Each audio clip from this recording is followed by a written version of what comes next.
Hello everyone, welcome back to the series of revision. आज का जो हमारा टॉपिक ऑफ डिस्कशन है वो है all about conductance, resistance, conductivity, resistivity, effect of dilution, strong and weak electrolytes, finally Kohlrausch law और इन सारे टॉपिक से रिलेटेड कुछ PYQs। तो जल्दी से इनको डिस्कस कर लेते हैं। तो talking about resistance, this is represented by capital R। ये होता है obstruction to the flow of current. R is equal to rho into L upon A, ये इसका फॉर्मूला है एंड द यूनिट इज ओम, जिसका सिंबल ऐसा होता है। रेजिस्टेंस के बाद आता है resistivity, also known as specific resistance. इसको रो से डिनोट किया जाता है, तो rho is equal to R into A upon L। Unit की बात करें तो इट्स ओम मीटर या फिर ohm centimetres. Then we have conductance, किसी भी सब्सटेंस से कितना करंट पास हो सकता है वो होगा conductance. Conductance is the reciprocal of resistance, इसको हम लोग डिनोट करते हैं G या C से। तो conductance is equal to 1 upon R, तो इसका रेसिप्रोकल करेंगे तो 1 upon rho into A upon L आ जाएगा। 1 upon rho can be written as kappa into आ जाएगा A अपॉन L। इसकी यूनिट होती है या तो ओम इनवर्स, क्योंकि रेजिस्टेंस का रेसिप्रोकल है, या फिर साइमंस भी होती है इसकी unit. Then we have conductivity represented by kappa, which is the opposite of resistivity. तो कप्पा हम लोग यहां से कैलकुलेट कर लेंगे, kappa is equal to C into L upon A। अब ये जो L अपॉन A है, this is known as G star cell constant. तो कप्पा हो गया C into G star. Talking about the unit होता है साइमन पर सेंटीमीटर या siemens per metre. Then we have molar conductivity lambda m। Lambda m is equal to kappa into 1000 upon molarity, और इसकी unit होती है Simon metre square per मोल या फिर Simon centimetre square per mole. Let us now talk about strong and weak electrolytes. Strong electrolytes वो होते हैं विच dissociate completely. इन्हें जब पानी में डिसॉल्व किया जाता है तो पूरे के पूरे वो डिसोसिएट हो जाते हैं। whereas weak electrolytes are the ones which dissociate partially। उनका कुछ पार्ट तो डिसोसिएट होता है, ब्रेक होता है, स्प्लिट होता है इनटू आयंस, और रिमेनिंग पार्ट एज सच रह जाता है। अब बात करते हैं इफेक्ट ऑफ डाइल्यूशन की, जिसका एक क्वेश्चन आपको बोर्ड्स में जरूर मिलेगा। तो इफेक्ट ऑफ डाइल्यूशन की अगर हम कंडक्टिविटी पे बात करें, conductivity always decreases upon dilution. तो डाइल्यूशन करवा के कंडक्टिविटी हमेशा ही कम होती है। रीजन क्या है? Number of ions per unit volume decreases. मान लेते हैं पहले हमारे पास इतना पानी है, इसमें कुछ नंबर ऑफ आयंस हैं जिसकी वजह से कंडक्टिविटी है। अब हमने डाइल्यूशन करवाया, पानी की अमाउंट को बढ़ा दिया, तो पानी सपोज बढ़ा के इतना हो गया, तो जो आयंस थे वो भी तो पूरे पानी में स्प्रेड हो जाएंगे। तो पहले वाले वॉल्यूम को अगर हम कंपेयर करें, उतने वॉल्यूम में नंबर ऑफ आयंस कम हो चुके हैं, क्योंकि वो बाकी पानी में स्प्रेड हो चुके हैं। अब यहाँ पे नंबर ऑफ आयंस कम हो गए, देयरफॉर कंडक्टिविटी हमेशा ही डिक्रीज होती है।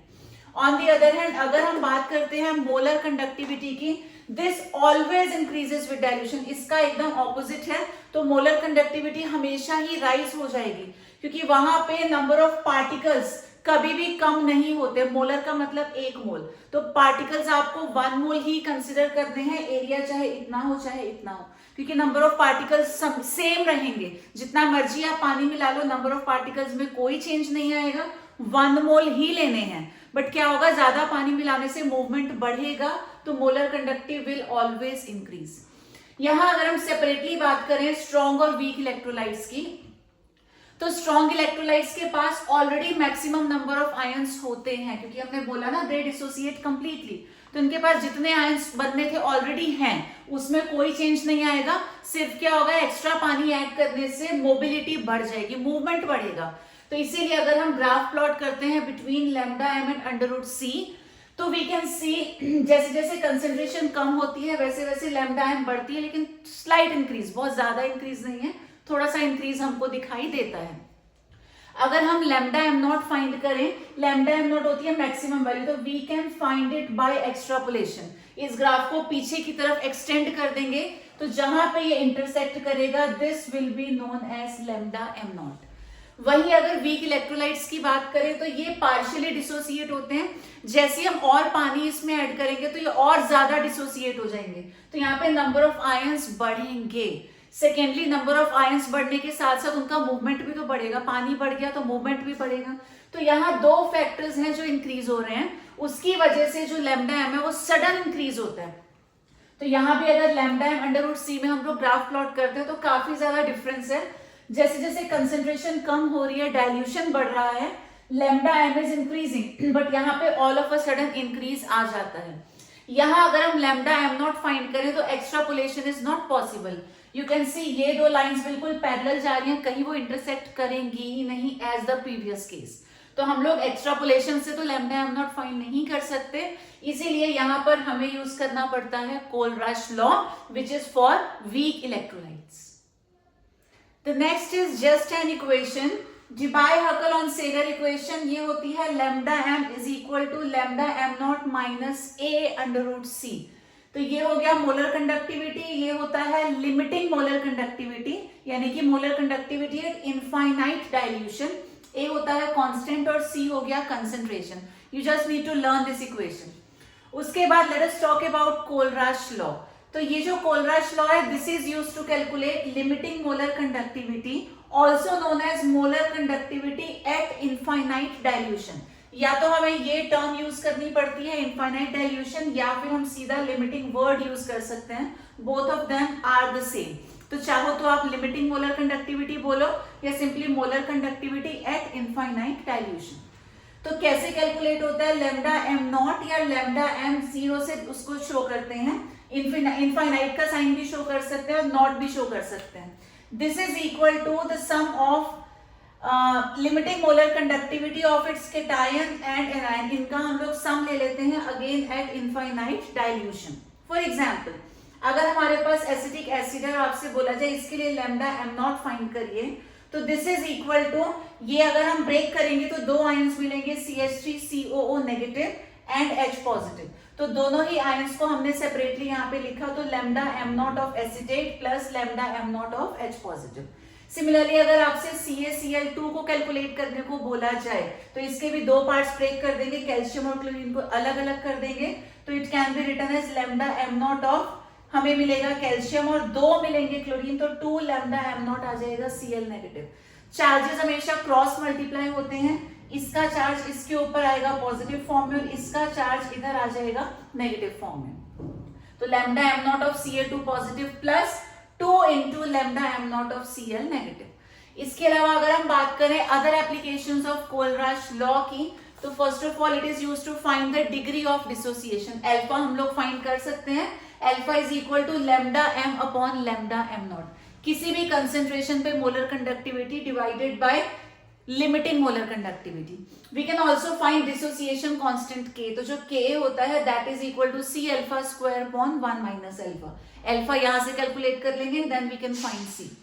Then we can also use it to find lambda M naught of weak electrolytes. उसका मेथड ये हमने डिस्कस कर ही लिया है, तो ऐसे हम लोग ये वीक इलेक्ट्रोलाइट्स का लैम्डा एम नॉट फाइंड कर सकते हैं। Let us now discuss some previous year questions. The first question is dilution affects both conductivity as well as molar conductivity. Just अभी हमने discuss किया है। Effect of dilution is as follows. Both increase with dilution, both decrease with dilution. Conductivity increases whereas molar conductivity decreases, या conductivity decreases and molar conductivity increases. तो अभी अभी discuss किया ही था, विद डाइल्यूशन कंडक्टिविटी हमेशा कम होती है, वेयरएज मोलर कंडक्टिविटी हमेशा इंक्रीज हो जाती है। तो option D is correct. The molar ionic conductivities of Mg2 positive and SO4 negative are given separately. आपको फाइंड करना है the value of lambda M naught of MgSO4। तो ये है एप्लीकेशन ऑफ कोलराश लॉ। आपसे पूछा गया है lambda M naught of MgSO4, तो इसे हम कैसे लिख सकते हैं, Mg2 positive plus lambda M naught of SO4 negative. इसे हम आयंस में स्प्लिट कर देंगे। अब Mg2 पॉजिटिव की वैल्यू हमारे पास है which is equal to 106 plus lambda M naught sulphate की, तो सल्फेट की वैल्यू भी सेपरेटली उन्होंने दे रखी है 160। तो we just need to add both of them and the result is going to be 266 unit same रहेगा, जो कि गिवन है साइमन सेंटीमीटर स्क्वायर पर मोल। सिमिलर एक और क्वेश्चन है हमारे पास, the molar ionic conductivities of Al3 positive and SO4 negative are given. आपको फाइंड करनी है limiting molar conductivity of aluminium sulphate. तो जब lambda M naught Al2 SO4 whole thrice को फाइंड करेंगे तो this is also equal to sum of ions. अब यहाँ पे एल्यूमिनियम कितने हैं, 2 हैं, तो हम लिखेंगे 2 lambda M naught of Al3 positive plus sulphate हमारे पास 3 है तो हम लिखेंगे 3 lambda M naught of SO4 2 negative. Values हमारे पास ऑलरेडी है तो 2 इंटू एल्यूमिनियम की value which is equal to 189 plus 3 into sulphate की value which is equal to 160। बस इसको हमने सॉल्व करना है and will get our answer. Talking about some more questions, next question है the molar ionic conductivities of Ca2 positive and Cl negative are 119 and 76.3 respectively. आपको find करना है the value of limiting molar conductivity of CaCl2। Again same question है, lambda M naught CaCl2 का find करना है तो हम लोग इसको आयंस में स्प्लिट कर लेंगे क्योंकि आयंस की वैल्यू गिवन है। तो this is written as lambda M naught of Ca2 positive plus lambda M naught of Cl negative, लेकिन Cl कितने हैं तो। आई होप सबको ये कॉन्सेप्ट समझ में आ गया कि स्प्लिट कैसे करना है। In case you do not know तो एक बार समझ लो। कैल्शियम सिर्फ एक है तो हमने एक कैल्शियम लिखा, क्लोरीन आर 2 तो हमने 2 और Cl इधर लिख दिया। चार्जेस को क्रॉस मल्टीप्लाई करते हैं, इसका 2 यहाँ पॉजिटिव फॉर्म में आएगा और कैल्शियम का 1 उधर नेगेटिव 1 की फॉर्म में जाएगा। तो ये हमने स्प्लिट कर दिया। अब वैल्यू कैल्शियम Ca2 पॉजिटिव की गिवन है 119 plus 2 into lambda M naught of Cl negative which is equal to 76.3। तो बेसिक सी कैलकुलेशन हमें करनी है to find our answer. Next, which of the following will have highest conductivity at 298 Kelvin? तो 4 options हमको यहाँ दे रखे हैं। पहले एक में है 0.01 मोलर, एक में 0.1, फिर से 0.01, अगेन 0.1।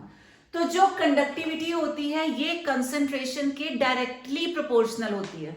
जहां कंसंट्रेशन कम है वहां तो कंडक्टिविटी ही कम होगी। तो ये दोनों ऑप्शंस तो रिजेक्ट हो गए।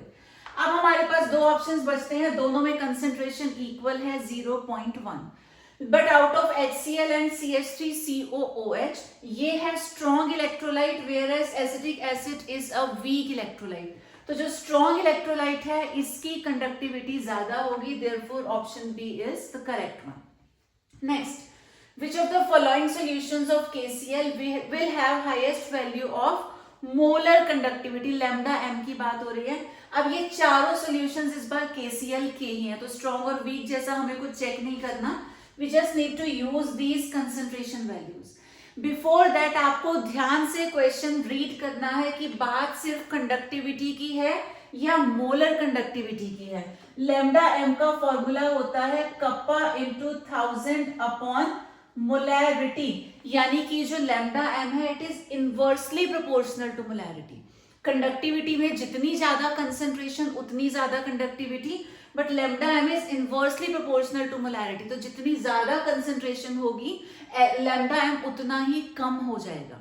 अब हमसे उन्होंने पूछा कि सबसे ज्यादा लैम्डा एम किसका होगा, तो जिसकी कंसंट्रेशन सबसे कम होगी। तो सबसे कम यहाँ पे है 0.01, therefore option A is correct. Next हमारे पास एक असर्शन रीजन क्वेश्चन है। तो दे से molar conductivity decreases with increase in concentration. Increase in concentration का मतलब डाइल्यूशन हमने कम कर दिया। डाइल्यूशन बढ़ाते हैं तो लैम्डा एम, आप इस फॉर्मूले से समझ लो। बात हो रही है यहाँ पे मोलर कंडक्टिविटी यानी कि लैम्डा एम की, ठीक है। तो बोलते हैं decreases with increase in concentration. Concentration बढ़ाएंगे तो लैम्डा एम कम हो जाएगा, correct. Both are inversely proportional. तो असर्शन हमारा एकदम ठीक है। रीजन को रीड करते हैं, व्हेन कंसंट्रेशन अप्रोचेस 0, यानी कि बहुत ज्यादा डाइल्यूशन हमने करवा दिया तो molar conductivity is known as limiting molar conductivity. Yes, I told you कि आप उसको लिमिटिंग मोलर कंडक्टिविटी बोलिए या molar conductivity at infinite dilution बोलिए, एक ही बात है। तो जब डाइल्यूशन बहुत ज्यादा होता है, कंसंट्रेशन 0 हो जाती है लगभग, तो उसी को लिमिटिंग मोलर कंडक्टिविटी बोलते हैं। तो this statement is again correct. अब ये चेक करना है क्या रीजन की वजह से असर्शन ठीक है। तो रीजन में क्या बोला कि जब डाइल्यूशन बहुत ज्यादा होता है तो उसे हम लिमिटिंग मोलर कंडक्टिविटी कहते हैं। क्या इस वजह से मोलर कंडक्टिविटी डिक्रीज होती है? बिल्कुल भी नहीं। तो both A and B are correct, but R is not the correct explanation of A. तो ऐसा ऑप्शन जो भी गिवन होगा you will be marking that one. We have last few questions now. Assertion बोलता है lambda m for weak electrolyte shows a sharp increase when the electrolytic solution is diluted. Graphically अभी हमने इसको check किया था, weak electrolyte के case में sharp increase आता है, तो वही पॉइंट ये बोल रहे हैं, तो दिस इज करेक्ट। रीजन में वो बोलते हैं for weak electrolytes degree of dissociation decreases with dilution, बिल्कुल भी नहीं। फॉर वीक इलेक्ट्रोलाइट्स जो डिग्री ऑफ डिसोसिएशन है वो इंक्रीज होता है विद डाइल्यूशन, बढ़ जाती है क्वांटिटी डाइल्यूशन की, मतलब सॉरी डिसोसिएशन की, जितना डाइल्यूशन ज्यादा होगा उतना ही डिसोसिएशन भी ज्यादा होगा, तो डिग्री ऑफ डिसोसिएशन यानी कि अल्फा की वैल्यू भी उतनी ज्यादा हो जाएगी। तो A is correct but R is wrong in this case. Next, lambda m naught is obtained by extrapolation of lambda m naught versus under root c curve of strong electrolytes। extrapolation से strong electrolytes की lambda am not की value find की जाती है, that is true, but जो graph plot होता है वो इन दोनों के बीच में प्लॉट नहीं होता, वो तो लैम्डा एम और अंडर रूट सी के बीच में प्लॉट होता है। तो लैम्डा एम नॉट तो फाइंड करते हैं हम लोग, इसे प्लॉट नहीं कर सकते, यानी कि this statement is wrong. Lambda M naught for weak electrolytes is obtained by Kohlrausch law, that is perfectly true. अभी हमने पढ़ा था कि वीक के केस में कोलराज लॉ यूज होता है, तो यानी कि A is incorrect but R is correct.